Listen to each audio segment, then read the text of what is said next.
E se uma mente super brilhante, daquelas capazes de debater com intelectuais e políticos, estivesse, na verdade, apavorada com o seu próprio mundo interior? Hoje a gente vai mergulhar numa história sobre as prisões que muitas vezes construímos dentro de nós mesmos. Bom, com esse grito de desespero, a gente já é jogado direto no meio de uma crise. É um colapso em público, um momento de dor assim muito crua, que faz a gente parar e pensar: o que é que pode levar alguém a chegar nesse ponto? E essa é a mulher por trás daquela pergunta. Camille, uma personagem super complexa, culta, mas que, como a gente vai ver, vive um tormento gigantesco. A história dela é a base para essa nossa análise sobre as armadilhas da mente humana. E aqui está o grande conflito dela. Por fora, a Camille é uma força da natureza, sabe? Tem uma inteligência que deixa qualquer especialista de queixo caído. Mas, por dentro, ela está numa guerra com ela mesma, vivendo com um medo que paralisa, tanto dela quanto das outras pessoas. A mente dela, que parecia ser sua maior qualidade, acabou se tornando a sua pior prisão. A crise que a gente viu lá no começo não surgiu do nada, né? Ela foi o resultado de um gatilho devastador. Pouco antes daquela cena toda, a Camille tinha acabado de sair de mais uma consulta psiquiátrica com um diagnóstico que basicamente tirou o chão dela.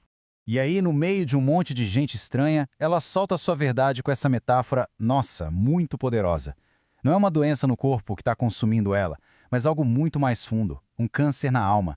É a forma que ela encontrou de descrever a dor invisível que estava acabando com ela por dentro. Para a gente entender de verdade a crise da Camille, a gente precisa voltar um pouco no tempo. Precisamos explorar a relação que foi ao mesmo tempo a maior alegria e a maior fonte de angústia da vida dela. O relacionamento da Camille com Marco Túlio é um exemplo clássico de um contraste gritante. No começo, era aquele oásis de paixão, cumplicidade, sabe? Mas os anos foram passando e aquele paraíso virou outra coisa. O carinho deu lugar para o atrito e a admiração mútua se transformou numa guerra de cobranças sem fim. Do ponto de vista do Marco Túlio, a situação já estava insustentável. Ele se sentia preso naquela negatividade toda, voltando para uma casa onde a tristeza da Camille simplesmente dominava o ar. Para ele, o lar deles tinha virado, literalmente, uma fábrica de loucura. Só que a perspectiva da Camille revela uma luta interna que ele não conseguia enxergar. Ela praticamente o convida a tentar entender a profundidade da dor dela, os fantasmas que a assombravam. Para ela, essa cobrança por um sorriso parecia cruel, impossível, ainda mais vindo de alguém que também não parecia feliz. Mas a história da Camille não é só um drama pessoal, não. Ela serve como um estudo de caso para uma teoria psicológica muito, muito fascinante. Vamos ver como isso funciona. E é super importante saber que as ideias do livro não são só ficção. Elas são baseadas num trabalho clínico do autor, o Augusto Cury. Imagina só, ele usou a experiência de mais de 20 mil sessões de terapia com pacientes para formular a teoria que a gente vai explorar agora. A teoria central do livro é essa. A mente humana funciona como um cofre. Problemas como os da Camille não querem dizer que a mente tem um defeito ou que é impossível de acessar. Não. Significa só que as chaves certas para abrir esse cofre ainda não foram encontradas. E quando a gente aplica essa teoria a Camille, fica muito claro quais são as armadilhas dela. O intelectualismo, por exemplo, fazia ela tentar entender a dor em vez de sentir. A autocrítica era aquela voz interna que a julgava o tempo todo, sem dó. A vitimização a convencia de que ela era só uma refém dos traumas.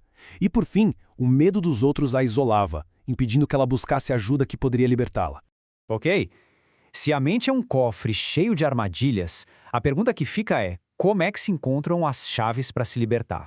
A mensagem principal aqui é de esperança. O simples ato de reconhecer e de entender as armadilhas que nos prendem já é a primeira chave. A partir dessa consciência, outras chaves podem ser criadas, como a coragem de ser vulnerável, a disciplina para desafiar os pensamentos negativos e a decisão de se conectar com os outros.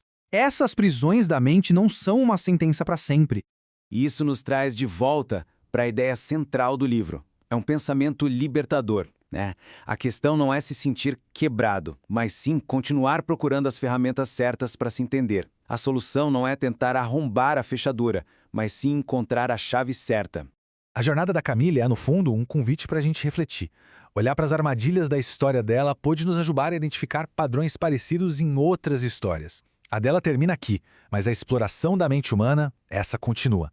E a pergunta que fica no ar é: que chaves ainda precisam ser encontradas?